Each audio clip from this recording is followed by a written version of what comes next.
Hello all, welcome back to our channel. So students, in this video we will discuss unit 4, that is productivity, quality and maintenance management of the subject operation management.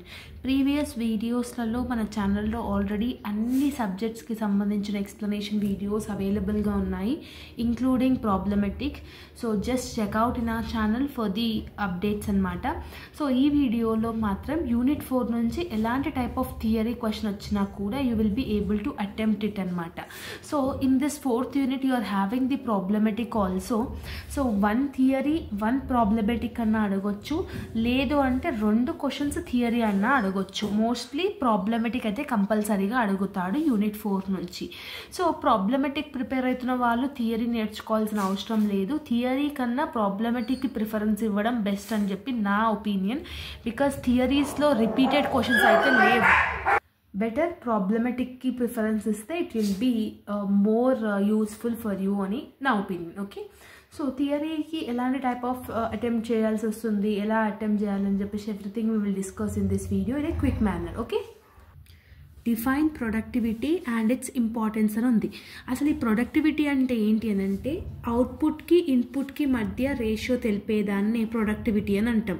Output అంటే ఏంది, number of items ఎన్నైతే produce అయినాయో దాన్ని మనం output అని అంటాం. Input అంటే ఏంది, land and బిల్డింగ్స్ని, ఎక్విప్మెంట్ని, మెషినరీని, మెన్ని, మ్యాటీరియల్ని, ఇవన్నిటిని యూజ్ చేసుకునే దాన్ని ఇన్పుట్స్ అని అంటాం. ఇవన్నీ యూజ్ చేస్తేనే కదా ఒక అవుట్పుట్ అనేది రెడీ అనేది అవుతుంది. So this is the definition of productivity అనమాట.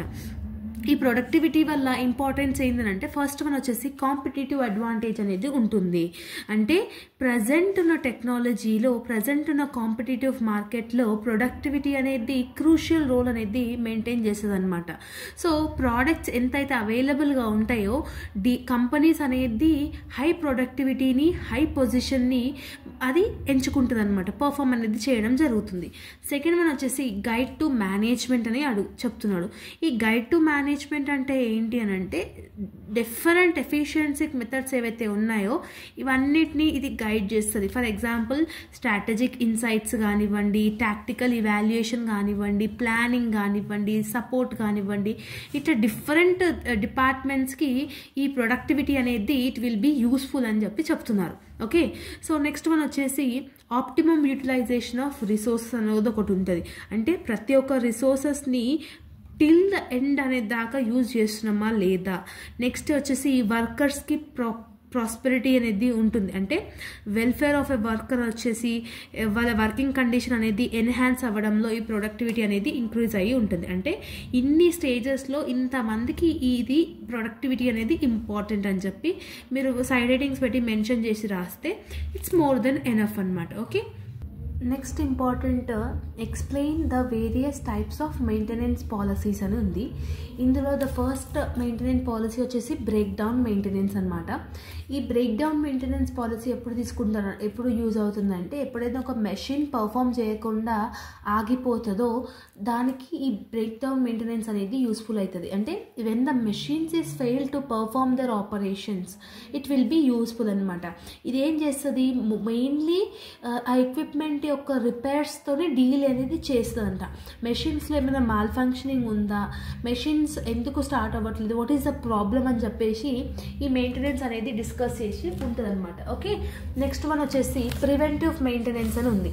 ఈ ప్రివెంటివ్ మెయింటెనెన్స్ అంటే ఏంటి అని అంటే ఫ్రీక్వెంట్గా మెషిన్స్ కానీ ప్లాంట్స్ని కానీ దాని యొక్క లైక్ మెయింటెనెన్స్ని రెడ్యూస్ చేయడానికి, ఫ్రీక్వెన్సీని రెడ్యూస్ చేయడానికే ఈ ప్రివెంటివ్ మెయింటెనెన్స్ అనేది ఉంటుంది. లైక్ ఒక మెషిన్కి ఆయిలింగ్ కానివ్వండి, క్లీనింగ్ కానివ్వండి, ఇన్స్పెక్టింగ్ కానివ్వండి, ఇవన్నీ ఇంపార్టెంట్ అనమాట. సో ఇట్లాంటివన్నీ చూసుకుంటున్నప్పుడు మోస్ట్లీ ఆ మెషిన్ అనేది ఖరాబ్ కాకుండా ఉంటుంది, మెషిన్ అన్న ప్రోడక్ట్ అన్న ఏదైనా ఒకటి. ఓకే, నెక్స్ట్ వన్ వచ్చేసి ప్రిడిక్టివ్ మెయింటెనెన్స్. ఈ ప్రిడిక్టివ్ మెయింటెనెన్స్ అనేది ఒక మోడర్న్ అప్రోచ్ అనమాట. సో ఇన్స్ట్రుమెంట్స్ ఎప్పుడైతే లైక్ డ్యూరేషన్ అనేది, మెషిన్స్ యొక్క డ్యూరేషన్ అనేది ఆగిపోతుందో, లైక్ ఆడియో గాజెస్ కానివ్వండి, మీటర్స్ కానివ్వండి, ఇవన్నీ ఒక ఎక్స్పెక్టెడ్ డ్యూరేషన్ అనేది ఉంటుంది. ఒక 10 years తర్వాత ఇది కంపల్సరీగా పాడైపోతుంది అని చెప్పేసి that is called predictive maintenance అనమాట. నెక్స్ట్ వన్ వచ్చేసి రొటీన్ మెయింటెనెన్స్ ఉంటుంది. అంటే లైక్ నార్మల్లీ క్లీనింగ్ కానివ్వండి, లూబ్రికేటింగ్ చేయడం కానివ్వండి, ఇట్లాంటివన్నీ. ప్లాన్డ్ మెయింటెనెన్స్ అంటే ఏంటి అని అంటే ఒక స్కెడ్యూలింగ్, ఒక టైం అండ్ డేట్ పెట్టుకొని దాని తగ్గట్టుగా మెయింటెనెన్స్ అనేది చేయడంని ప్రొడక్షన్ మెయింటెనెన్స్ అన్న, ప్లాన్డ్ మెయింటెనెన్స్ అన్న అనొచ్చు దీన్ని. ఓకేనా? So these are the top 5 types of maintenance policies అనమాట. సో మోస్ట్లీ ప్రాబ్లమెటిక్కే నేర్చుకోండి. థియరీ చాలా అంటే చాలా తక్కువ క్వశ్చన్స్ రిపీటెడ్ ఉన్నాయి. ఇవే వస్తాయా అంటే వీ కాంట్ సే ఇట్ అనమాట. 100% అయితే నేను గ్యారంటీ ఇవ్వలేను ఇవి వస్తాయా లేదనేసి. చూడండి ఇక్కడ ప్రాబ్లమెటిక్స్ చాలా ఉన్నాయి మీకు ఇందులో. నేను చాలా వీడియోస్లో చెప్పి ఉన్నాను already. 3rd and 4th chapter నుంచి ఓఎంకి సంబంధించినది ప్రాబ్లమెటిక్కే నేర్చుకోండి.